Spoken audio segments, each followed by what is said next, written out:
We now know the suspect in yesterday's terror attack entered the United States using a diversity visa, which is a program that President Trump, has been pushing to end since he took office. Here to weigh in is former CIA analyst and senior vice president for policy and programs at the Center for Security Policy, Fred Fleitz. Fred, good morning to you. Good morning. Good to be here. What's your observation about what happened on the west side of Manhattan yesterday? Well, this is a tactic we're seeing ISIS using. ISIS is no longer going to be a terrorist organization that holds territory. It's reverting to a traditional terrorist organization that operates in the shadows, has compounds in ungoverned spaces. It's promoting terrorism through the internet, and it's trying to find ways to attack us using methods that are very difficult to stop. And we can use all kinds of law enforcement and intelligence methods to stop this, but see something, say something is really the best defense to these attacks. Fred, how do we counter radical Islam? You know, there's a lot of ways to do this, but there's something that hasn't been said on your show. You've had a lot of great experts this morning. Right. I'd like to see President Trump do. I think he has to recognize and empower Muslim reformers like Zuhdi Jasser. 500 years ago, Martin Luther nailed his 95 Theses to a church in Germany. Jasser taped his Muslim reform plan to a mosque near D.C. just last year. This is a way to go at radicalism, make it clear this is not Islamophobia. We want to work with people who want to reform their religion to bring it in conformity with modernity. Yeah, we understand that in the last couple of minutes, Governor Cuomo, who is the governor of New York State, said that this particular terrorist apparently was radicalized here in the United States.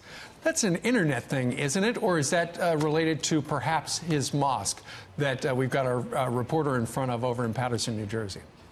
It's probably both. And, you know, some people like to say, well, we don't know whether killers like this were directed or inspired by ISIS. You know, it really doesn't make any difference because ISIS is trying to get people to commit acts of terror that it may not directly control by putting all this hatred on the internet.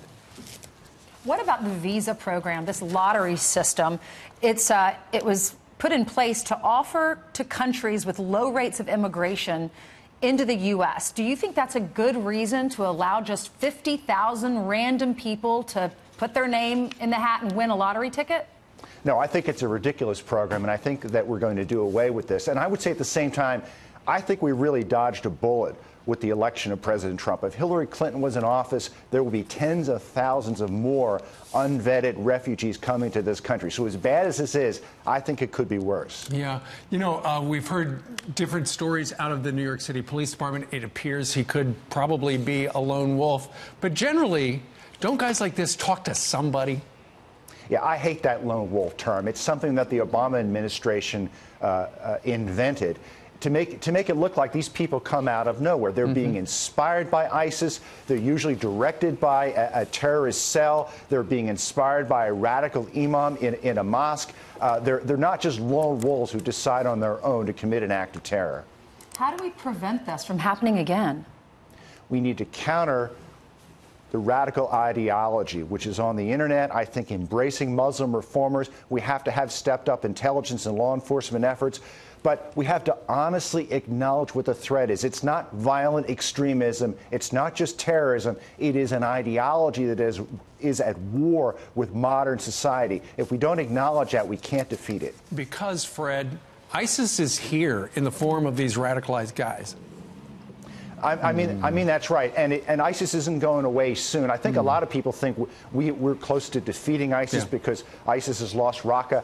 That's just not true. It is a worldwide movement. All right, Fred Fleitz joining us from our nation's capital. Fred, thank you. Thanks, Fred. Good to be here.